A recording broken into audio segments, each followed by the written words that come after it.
Welcome to It's English Podcast, where English feels easy, calm, and natural. Close your eyes for a second. Just 1 second. Think about the last time you felt truly alive. Not distracted, not entertained, not scrolling, not watching someone else's life. Truly, quietly, beautifully alive, in your own moment. Maybe it was when you were cooking and the whole kitchen smelled like something warm. Maybe it was when you picked up a pencil and drew something, anything, and forgot what time it was. Maybe it was when you played a song you'd been practicing and finally it sounded right. Or maybe it's been a really long time, and right now you're trying to remember and it's not coming easily. If that's you, this episode is for you. You are not broken. You are just hungry. Your brain is hungry for something real. Music swells slightly, then fades out completely. Hello, and welcome back to It's English, the podcast where we believe that learning English and taking care of your mind are not two separate things. They are the same journey. I'm Brian. And I'm Mary, and today we are going somewhere personal. Yeah, this one is personal for me too, because honestly, a few months ago, I was not doing great, and I didn't even realize it for a while. And I think a lot of our listeners know that feeling. You're not sad exactly, you're not sick, but something feels off, heavy, dull, like your brain is wrapped in fog. Like you're going through the motions but not really feeling anything. Yes, exactly that. And today, we want to talk about why that happens and what one surprisingly simple thing can do to help. Not a new app, not a productivity system, not a morning routine with 17 steps. Thank goodness. Just a hobby. That old, gentle, powerful word, a hobby. But before we get there, we need to talk about what's stealing our attention in the first place. We need to talk about something called brain rot. And don't worry, we'll explain every important word and phrase we use today. This is a B2 level episode, which means the language will be natural and rich, but we'll always make sure you understand everything. And if you're a strong B1 listener, please stay with us. Some moments might feel stretchy, and that's okay. That stretch is where your English grows. Before we dive in, if this episode touches something in you, please share it with one friend. Not for us, for them. Because someone in your life might really need to hear this today. And at the end of the show, we have a challenge for you. A sentence to finish and write in the comments. We'll explain it later. Okay, let's begin. Let's talk about your brain, your free time, and why it all matters more than you think. Okay, brain rot. Let's just say it. It's a strange phrase, a little dramatic, but the moment I first heard it, I knew exactly what it meant. Tell me, what was your first brain rot moment? It was a Tuesday evening. I'd had a long day. I sat down on my couch, just for a few minutes, I told myself, and I opened my phone. We all know this story. I started watching short videos, funny ones, animal ones, random clips, and then I looked at the clock and almost 2 hours had passed. 2 hours! And I remember sitting there, phone in my hand, and thinking, what did I just do? What did I just fill my brain with? I couldn't even remember most of what I'd seen. I just felt weird, empty, tired, but not sleepy. That feeling, that specific gray, hollow feeling, that is what people call brain rot. And let's be clear, brain rot is not a medical diagnosis. It's not in any science textbook, right? Right. Brain rot is a slang expression, a casual, modern phrase that people use to describe how they feel after consuming too much low-quality digital content. Too many random videos, too much mindless scrolling, too much noise that goes nowhere. Let's look at that word, mindless. mindless. Mindless means without thinking, without intention, without purpose. When you scroll mindlessly, your hands are moving, but your brain is just reacting. not thinking, not creating, not choosing, just reacting. And the scary thing is, mindless scrolling doesn't feel bad while it's happening. That's the trap. It feels easy. It feels like rest. But it's not rest. It's the opposite of rest. It's noise wearing a rest costume. Noise wearing a rest costume. I love that. Because real rest, genuine rest, leaves you feeling better. Brain rot leaves you feeling worse. Now let's talk about something related, a word you may have heard, doom scrolling. Doom, D-O-O-M, and scrolling, the action of moving through your phone feed. Doom scrolling is when you keep scrolling through bad news, scary headlines, negative posts, even though every single thing you read makes you feel a little worse. Your mood is dropping, your anxiety is rising, and still you keep going. Why? Why do we do this to ourselves? Honestly, part of it is biology. Our brains are wired to pay attention to danger. For thousands of years, noticing a threat kept us alive. So when we see something alarming, our brain says, "Look at this. This matters. Keep watching." But the problem is, the news feed is infinite. The threats never end. And our ancient brain keeps saying, "Look, look, look, look," while our modern self just gets more and more anxious and exhausted. It's like your thumb is driving the car and your brain is a passenger in the back seat screaming, "Please, can we stop now?" And your thumb just says, "One more, one more." So, brain rot and doom scrolling. These are symptoms of a deeper issue. And that issue is our relationship with our attention. Attention span. Your attention span is the amount of time you can stay focused on one single thing without your mind wandering, without reaching for your phone, without needing something new to happen. It's your capacity for focus, and many of us are losing it. I noticed it when I tried to read a book I had actually been excited about. I sat down, opened it, read 2 pages, and my brain just left. It started thinking about notifications, about whether someone replied to my message, about checking one thing quickly, just one thing. And the book didn't do anything wrong. The book was good. But your attention span had been trained by months and months of short content to expect something new every few seconds. And a book doesn't give you that. A book asks you to wait, to slow down, to trust that something meaningful is coming. And I didn't trust it anymore. I had lost the ability to wait. That's one of the most quietly heartbreaking things about brain rot. You lose the ability to be present with something slow and beautiful. You lose patience. You lose depth. And here's something important that took me a while to understand. I used to say, "I'm so bored," but I wasn't bored. I was overstimulated. Overstimulated. Over meaning too much, stimulated meaning activated, excited, receiving signals. When you are overstimulated, your brain has received too much noise, too much information, too many notifications, sounds, messages, all at the same time. And instead of feeling full, you feel empty, overwhelmed, numb. It's like eating junk food all day and then wondering why you feel terrible even though you ate so much. Your stomach is full, but your body has nothing. Your brain is full of content, but your mind has nothing. And when your brain is overstimulated all the time, quiet things start to feel wrong, strange, uncomfortable. Sitting with a book feels strange. Drinking tea and looking out a window feels strange. Having a real, slow conversation feels strange. Because your nervous system has been trained to expect new stimulation every 3 seconds. And when the stimulation stops, your brain panics. It says, "Something must be wrong. Give me something. Give me anything."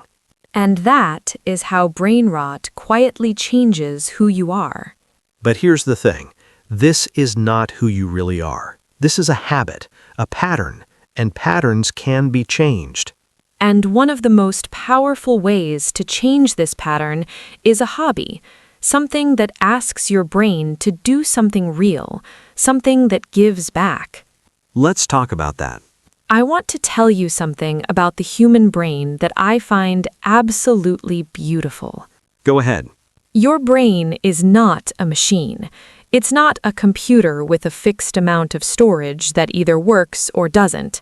Your brain is alive. It changes, it grows, it adapts. Scientists call this neuroplasticity, the brain's ability to rewire itself based on what you do and experience. Neuroplasticity. That's a big word. Let's break it down for our listeners. Neuro, relating to the brain and nervous system. Plasticity, the ability to change shape. So neuroplasticity means your brain can change its shape, its structure, based on your habits.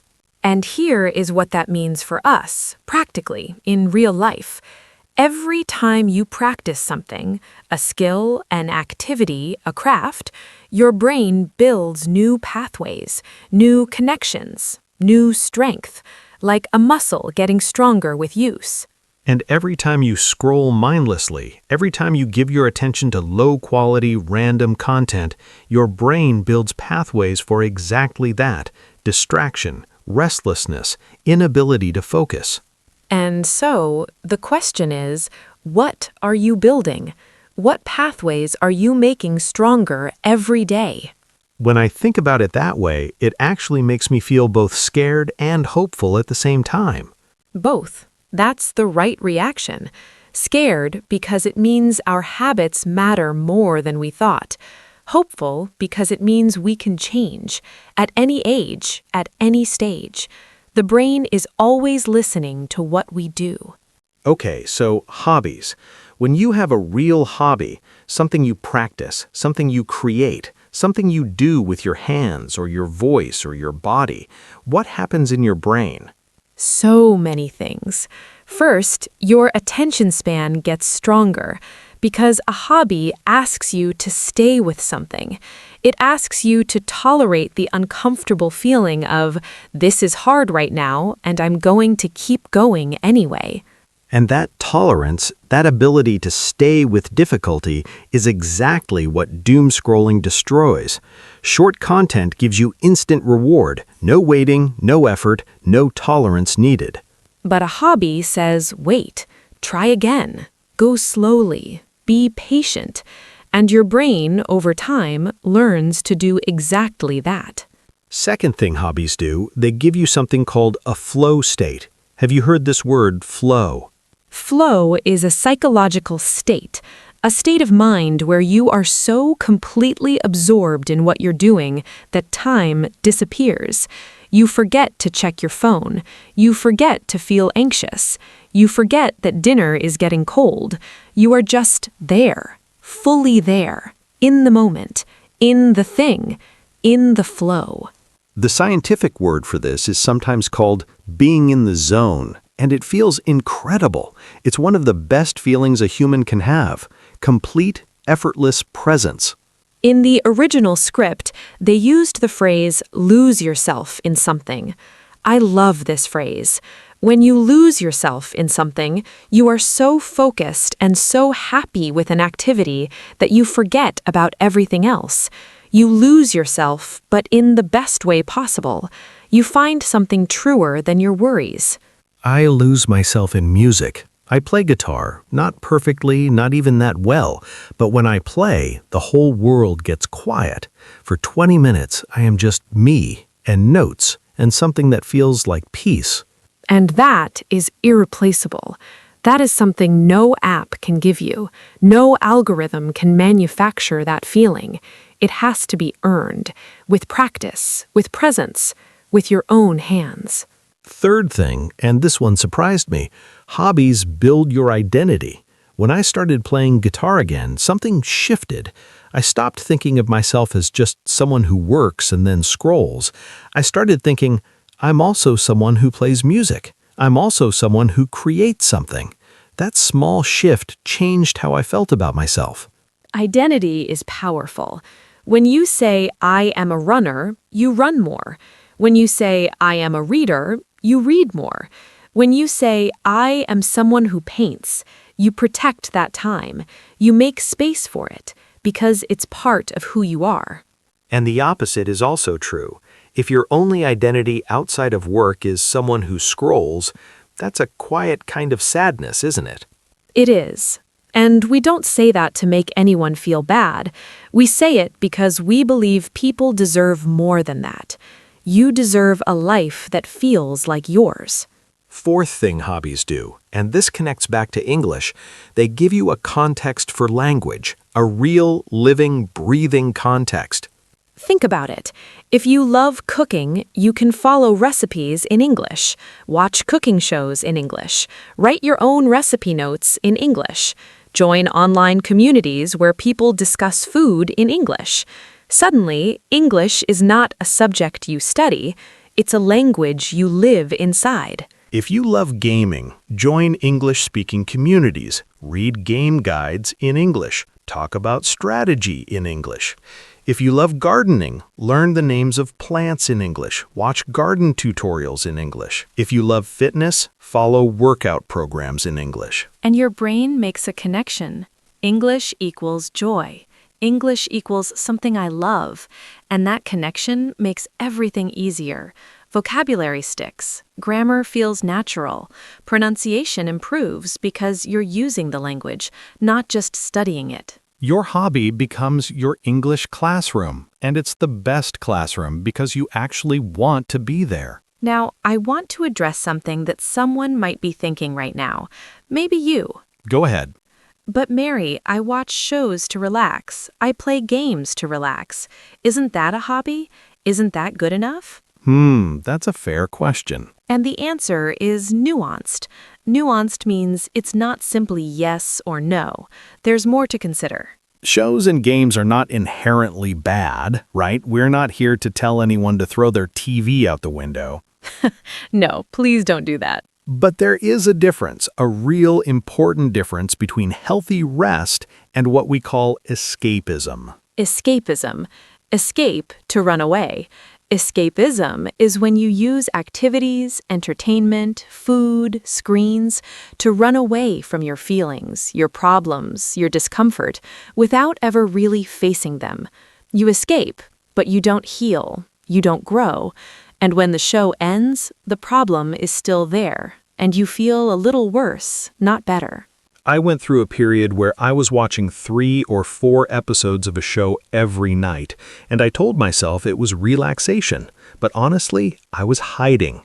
I was hiding from a difficult conversation I needed to have, from a decision I was avoiding, from a feeling I didn't want to sit with. And the show ended every night, and the feeling was still there, and I just pressed play on the next episode. And the strange thing is, when you use entertainment as pure escapism, even entertainment stops being enjoyable. You're not watching because you're curious or engaged. You're watching because stopping would mean facing something. And that's not pleasure. That's just noise management. Now, a hobby can also be an escape, and that's okay.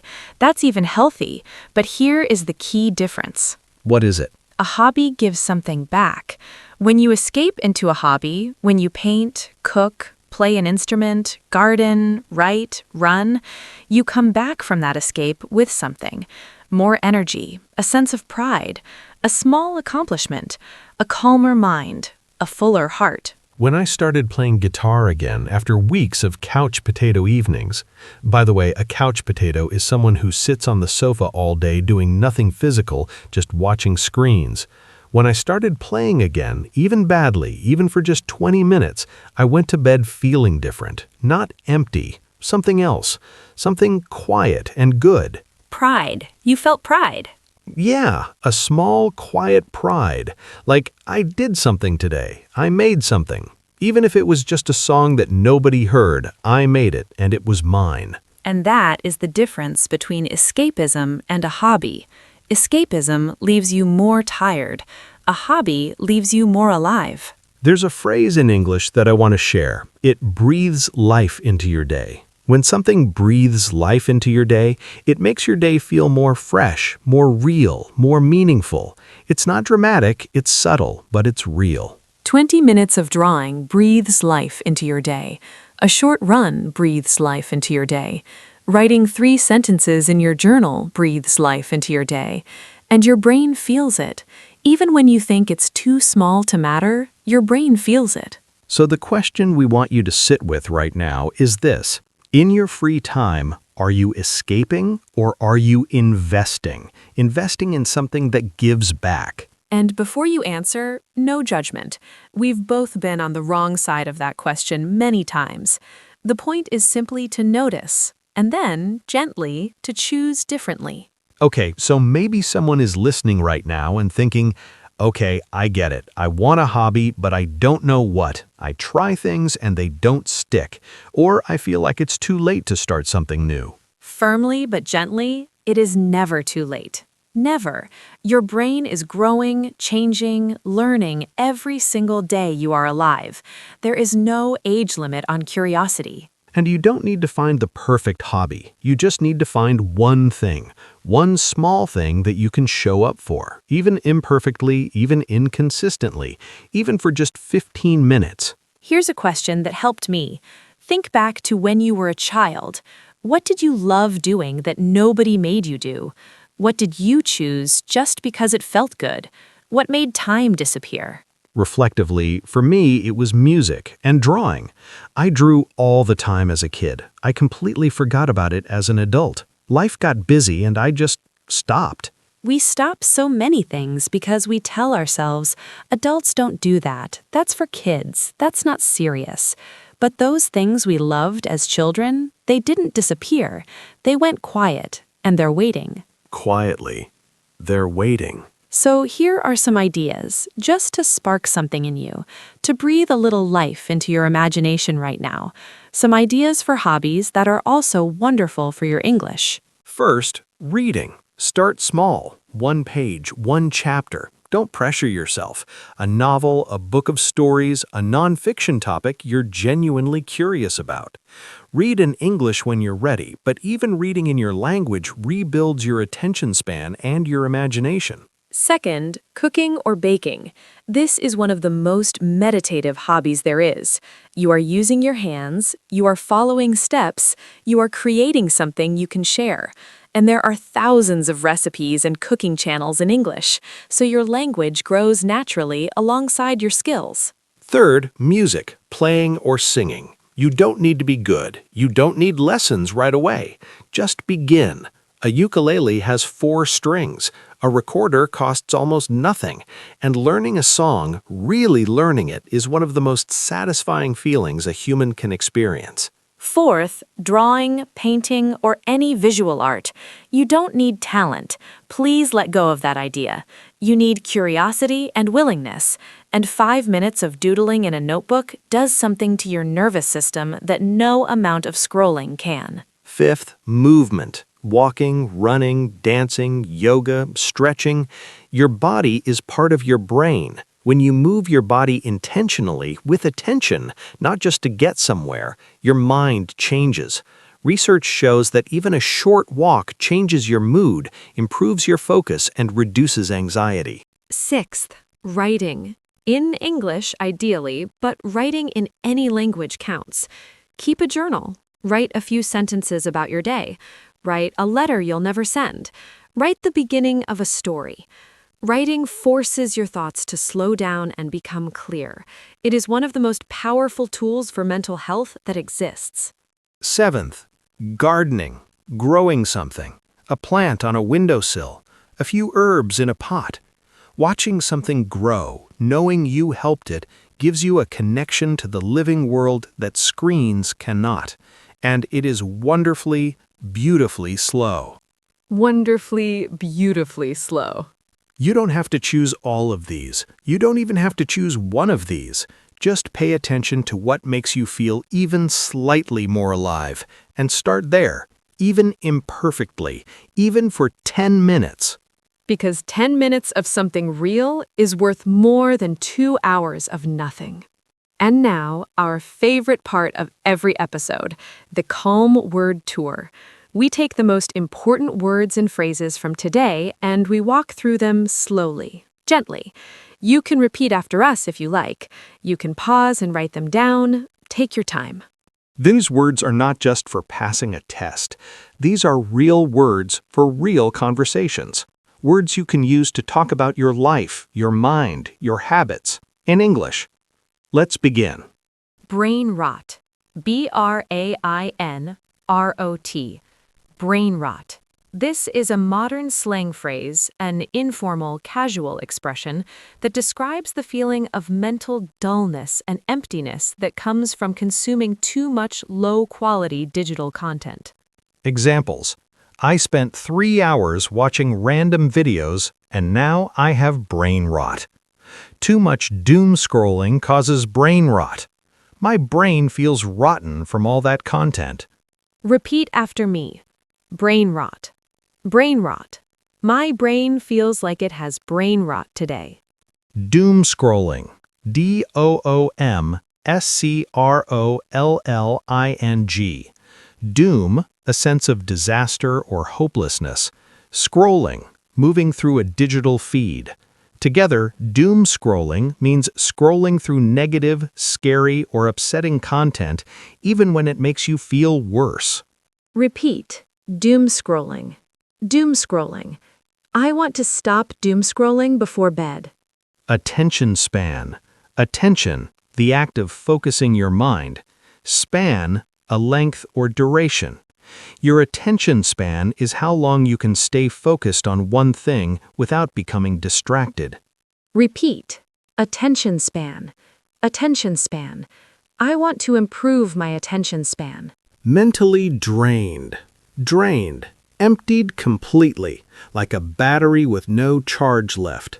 Mentally drained means your mind is exhausted, empty, heavy, unable to think clearly. Examples. After a day of meetings, I feel mentally drained. Too much screen time leaves me mentally drained.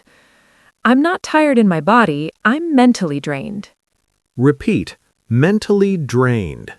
Mentally drained. I feel mentally drained after too much scrolling. Overstimulated.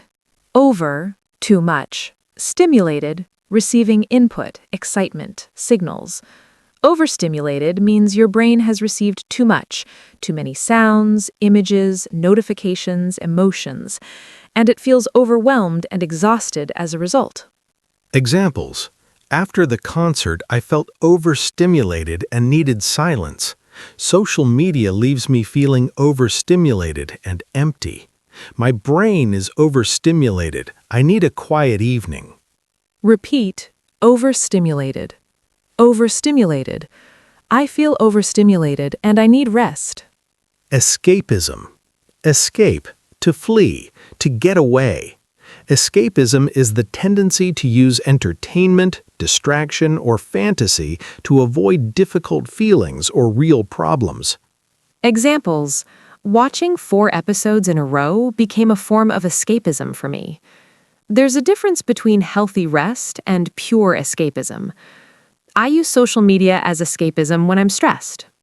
Repeat. Escapism. Escapism. I want to rest, not just escape. Couch potato.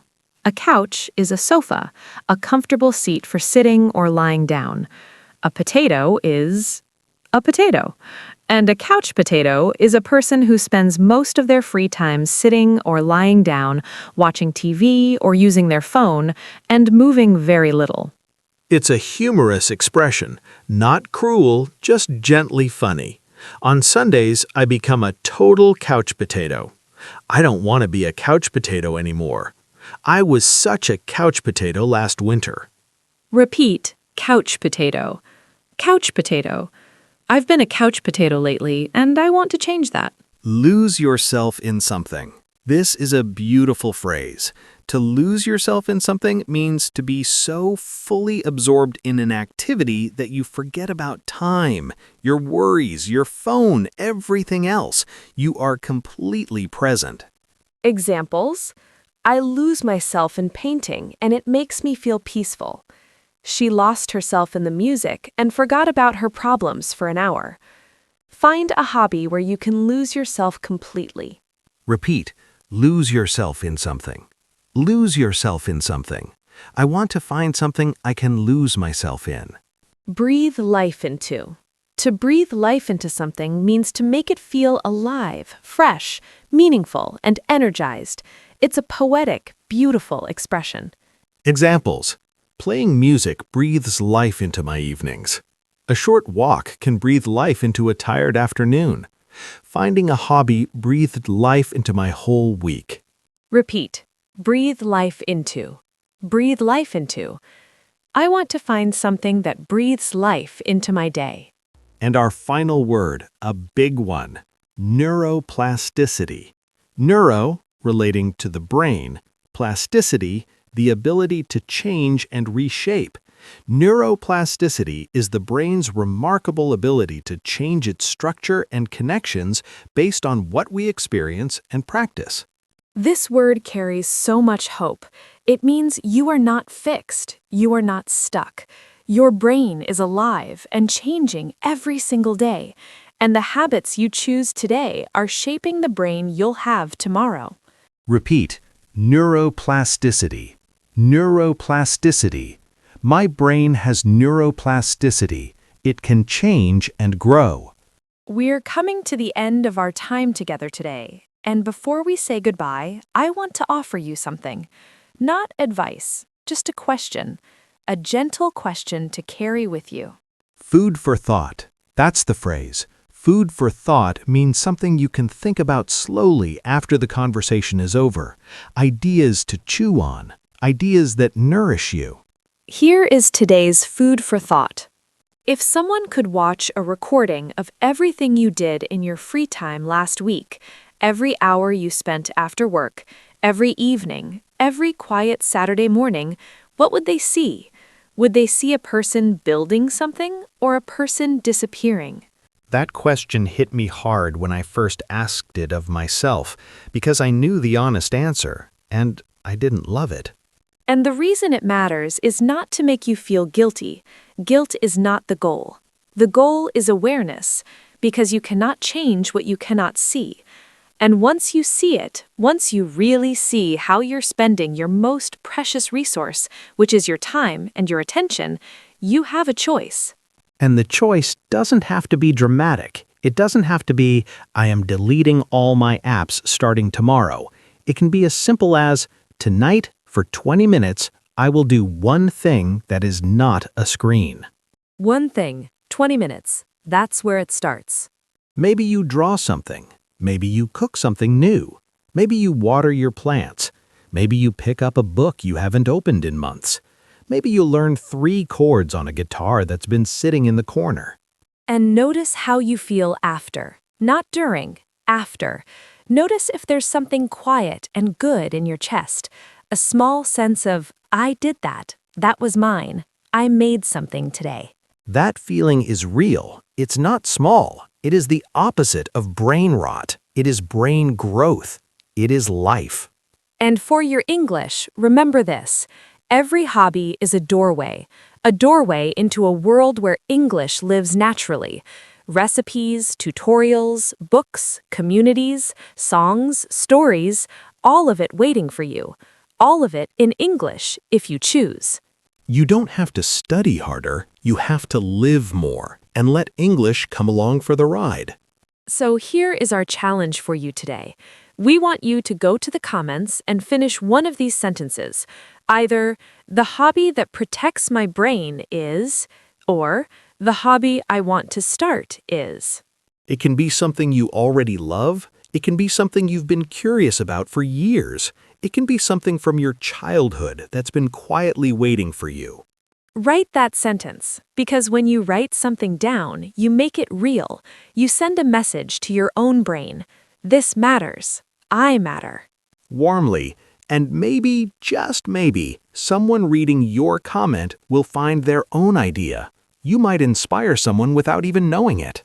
I think about that sometimes. How we never fully know who is listening, how far a voice can travel, how one episode, one sentence, one word at the right moment can change something for someone.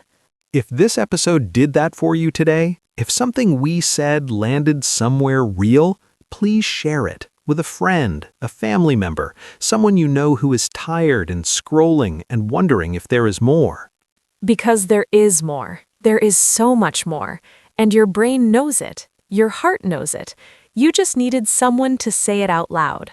So, less brain rot, more life. One hobby, 20 minutes, starting tonight. Smiling in her voice, this has been It's English. I'm Mary. I'm Brian. Thank you for being here. Thank you for choosing to spend this time with us. Take care of yourself, and we'll see you in the next episode.